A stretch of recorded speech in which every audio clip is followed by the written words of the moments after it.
Hi everyone, hope you're doing well. Thank you so much for joining me for this video. Welcome to Tarot by the Pines. I am your lovely host for this channel, Jason.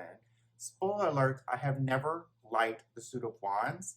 Shocking, I know, since it is associated with fire and I'm a Leo, so it's associated with Leos. It's just a suit that I never really clicked with until recently.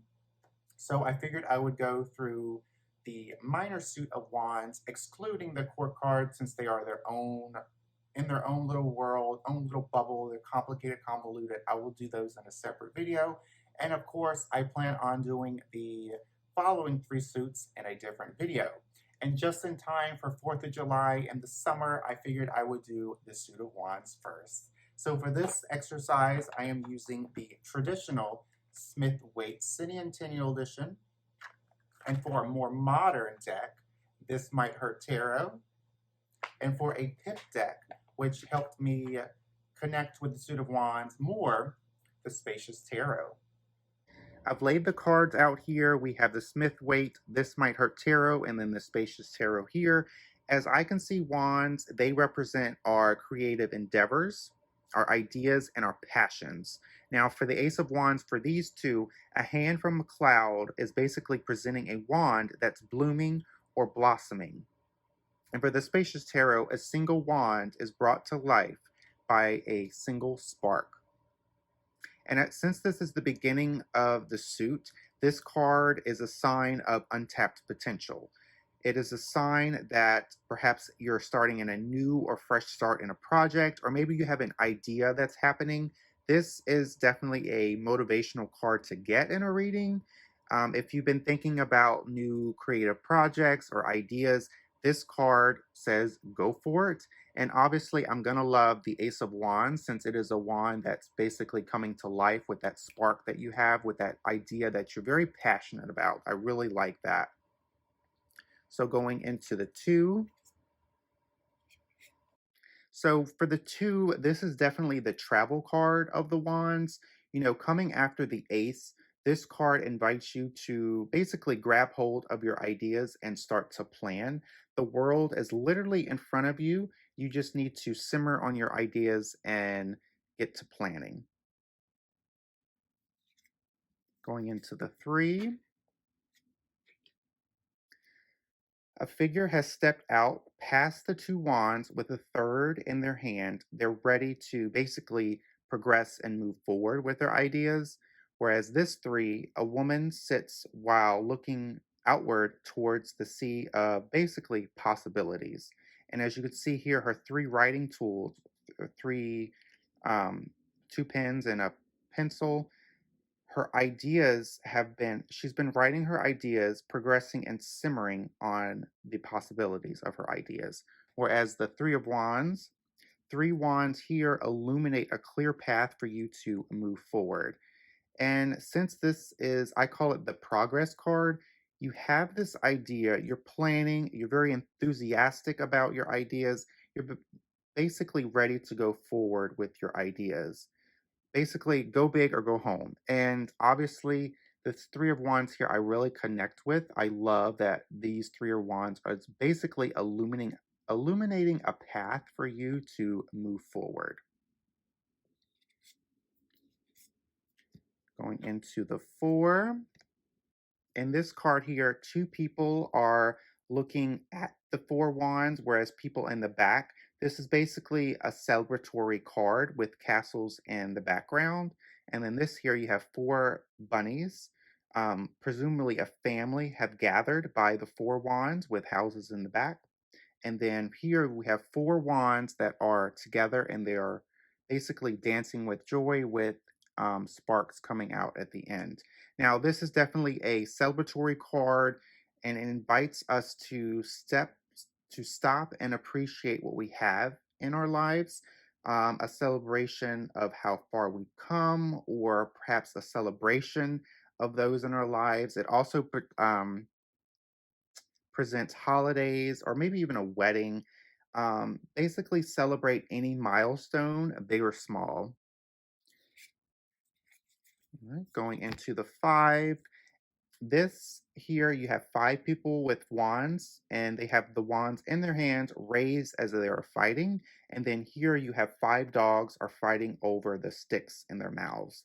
And then for the Spacious Tarot, you have um, wands, but you have two that are still sparkling, and then three that have been extinguished, resulting in perhaps a loss. Now, as in any suit in tarot, the fives represent some type of dispute, some type of conflict. And for the wands, I call this the pain in the ass card because um, there is conflict here, and it's basically, things have not gone our way, and that's okay. Sometimes when plans don't go our way, we need to let it go because it's just not worth the conflict. Life is too short, and life has more to offer.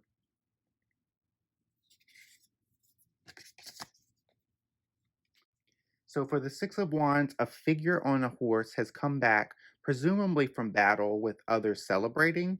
And this goes for the Six of Wands here as well. But when we get here, there's six wands that have come together and they're bound by a floral crown. Now, since we've been through the confrontation in the five, this is a card that says that we have let go, we have come out of the battle victorious, and represents public recognition. There are people out there that are supporting you and they're really cheering you on. So this card is definitely a confidence booster.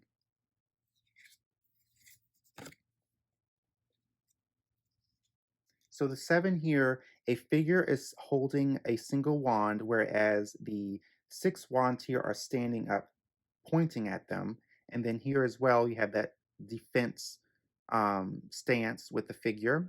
And then here you have a lone wand that stands among the rest that don't have that sparkly um, vibe here. It is basically as if these wands have taken out your spark. You're on the defense. And since, I call this the defense card, whereas, the five, which was the five, was the conflict card, this is saying that we are not letting go. We're actually going to stand our ground, defend what we believe in, or in just, standing up for ourselves. And this is a card that's saying it is time to actually fight the battle.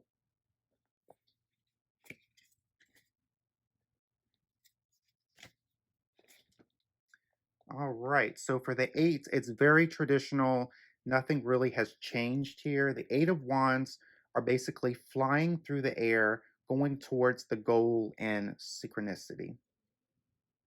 And for the Eight of Wands, it is a card that invites us to not necessarily go with the flow, but to really grab hold of this and continue to move forward towards our goals any way we see fit. Not necessarily we have to go straight with the flow, but sometimes, things happen in our plans, and sometimes we have to maneuver in order to accomplish or move forward in our goals from the obstacles.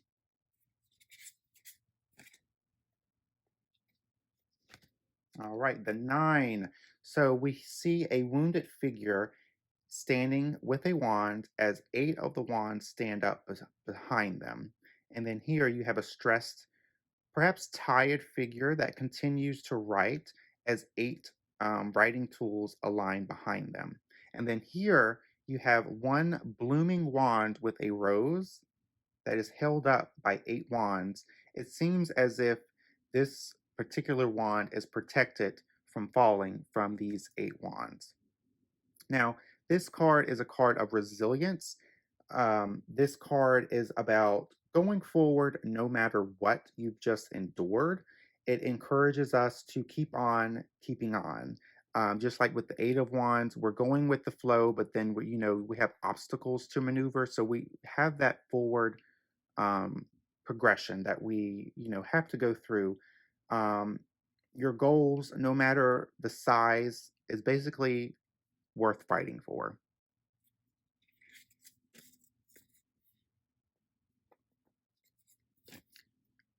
All right, the final is the Ten of Wands. Here we have a figure is carrying 10 heavy wands, but they are progressing forward, slowly but forward. And then here for this, you have 10 wands together. None of them are sparkling as before. They are essentially burned out. With each 10 in the tarot suits, it represents completion. But in this particular suit, the 10 of wands, it this completion comes with a cost. It basically says that we've carried on too much, we put too much on ourselves, and we've taken just too much responsibility, and we should start delegating these to others, or perhaps let go of unnecessary tasks. This is definitely a self-induced burden, but it is only temporary. It's just up to us to really release this unnecessary burden, or just to delegate certain things, since with the wands, they represent our creative projects. So with the 10, it represents completion. So perhaps now you can let others take, reign of certain things, so that way you can really, enjoy how far you've come in this particular project. So as you can see here, I've only done the upright meanings. I didn't do the reversals, as I don't read reversals. And of course, the court cards will come at a later video, as well as the other tarot suits. So I hope you enjoyed this video. Let me know in the comments below what you think. Let me know what you think about the suit of wands, what you think about these particular decks, and I just really appreciate you watching this video. I hope you all have a wonderful, safe holiday 4th of July weekend, and until next time, I will see you for Tarot by the Pines.